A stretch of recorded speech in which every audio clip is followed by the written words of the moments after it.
Undertale, a game that still makes my heart warm almost 6 years later. After months and months of people telling me to play it, I finally did, and I thought it would be overhyped, but I really enjoyed it. Now, recently I just got the game again on my Xbox, and it just unlocked a gate of nostalgia and memories that I forgot I even had. I actually played Pacifist twice, once on my computer and once on my Xbox. Now, this game truly captivated the internet by storm almost overnight. Not only did it sell 500,000 copies after the first 3 months of its launch, but it also managed to garner a weird cult-like following online. And trust me, by no means am I saying that the following is bad. There's a bunch of stuff that I enjoy, but there's stuff I also don't. Now, before we get into the video, I just want to say that I do have multiple other ones in my computer files and many other ideas. It's also just that this is the first video that I'm actually making to post, as the other ones are just made for fun and my own personal entertainment.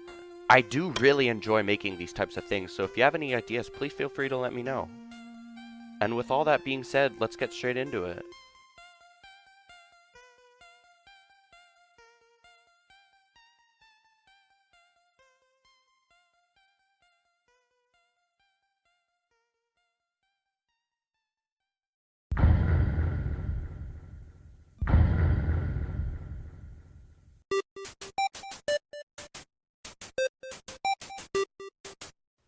Now, to start off, I think we need to get something straight.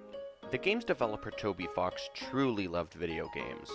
And not only did he enjoy playing them, but he also thoroughly enjoyed coding them as well. One of his favorite games is a game called Earthbound.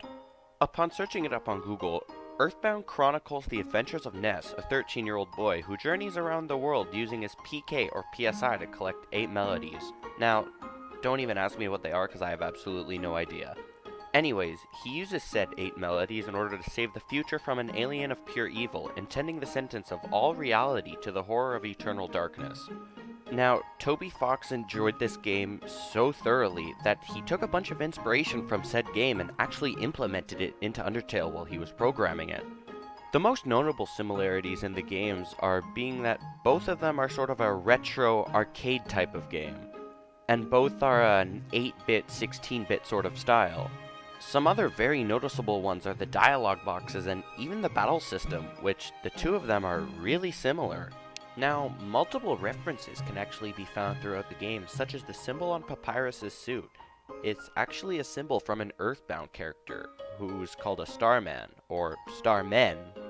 Now, in my opinion, he kinda looks like if Baymax from Big Hero 6 was an Among Us character. Now, Toby Fox also loved composing and making music, along with coding, and in his senior year of high school, he actually composed music for an old webcomic from 2009 named Homestuck. And when I searched it up on Google, I immediately went, oh, that thing. Now, I personally don't and never have cared for webcomics, but I thought that this was a little fun thing to uncover. Anyways, let's get back on track. After multiple little coding projects that were really just for fun, he wanted to eventually create his own game and compose his own music, and this one was going to be big, and that game ended up being very successful. Yeah, that's right. That project was not Undertale. It was actually a Halloween hack that was made for his favorite game, Earthbound. But right after then, he started another project, and that game was Undertale. The game was actually helped with the website Kickstart, where people pledge a certain amount of money to help with the game's development, and actually, everyone who was a part of the Kickstart campaign got a special thanks in the final game's credits, which in my opinion is a really cool inclusion. The game was then officially released on September 15th of 2015 and was practically an overnight success, and what brought the success was the internet. And one thing we all know about the internet is that it has the capability to spread things like wildfire, faster than COVID-19 in my opinion, and this game was no different. Now with success comes a fan base, and with a fan base comes millions upon millions of people. And who's on the internet? People. And who controls the internet? Other people. And with that, my friends, I bring you Undertale and the Internet. All I gotta say is, buckle up.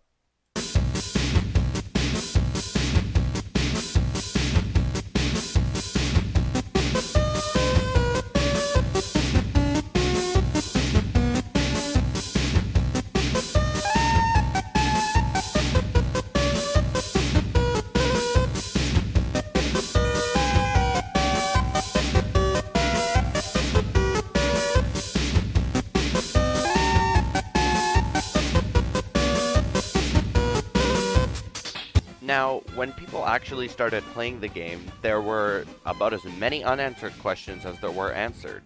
My personal question is, what's the deal with Kara? And the other one is, who's this Gaster mother... See, this game started off with a very healthy and heartwarming community. But you know, as soon as the game would arise, would also come one of the most toxic fan bases known to date.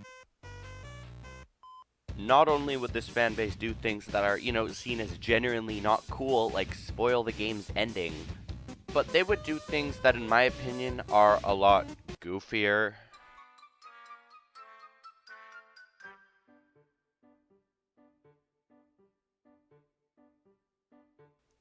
Not only would this fanbase do things that are genuinely seen as not cool, such as spoil the game's ending for people that they don't like, but they would also straight up just send you a death threat, or even worse, dox you. For those of you who don't know what doxing is, doxing or doxing is the act of publicly revealing previously private personal information about an individual or organization, usually through the internet. Now, I want you to put this into perspective. This was 14 to 25-year-olds doing these types of things, or sometimes even older. Put that in your mind again. 14 to 25-year-olds revealing other people's addresses, phone numbers, and emails, all over a video game in which is intended for children. Intended for children. Intended for children! Christ, man! How petty do you have to be to actually think that is a good idea as a full-grown adult? Oh, yeah, and you want to know the cause of said drama? Simply because certain people didn't want to do the genocide ending. Now, for those of you who don't know, there are two different endings to the game. The first being the pacifist route, and the second being the genocide route. I will say I'm immature, but trust me, I'm not that immature, hence is why I'm not going to be spoiling the ending. The pacifist route of the game is where you get a certain happy ending and where you don't kill anyone, and instead you spare or flee the enemies.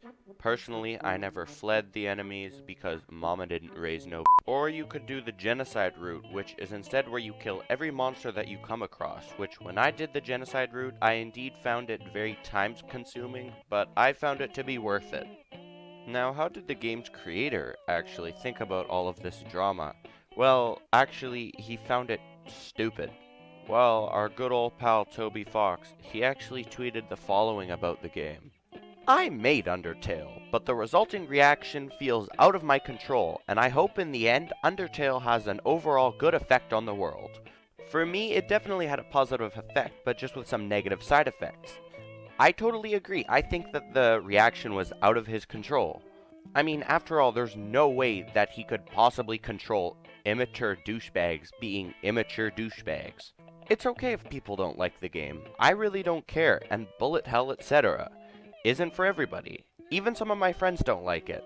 Also, I heard a sentiment that is difficult to say you didn't like Undertale or parts of the game without receiving backlash. See, this is exactly what I'm talking about. If you said you didn't like the game or you thought it was stupid, Jesus Christ. It's nice Undertale is successful. I just hope some people are still able to play the game spoiler-free without too many expectations. See, this is what I always liked about Toby Fox. It's the fact that he knew some of the fan base was absolutely crazy and it was completely out of his control, and instead he tried to fix it. Instead of doxing people for not liking his game, he simply just said, well, you know what, it's not for everybody, and I accept that. And to me, that definitely earns a couple respect points. And now comes the aftermath.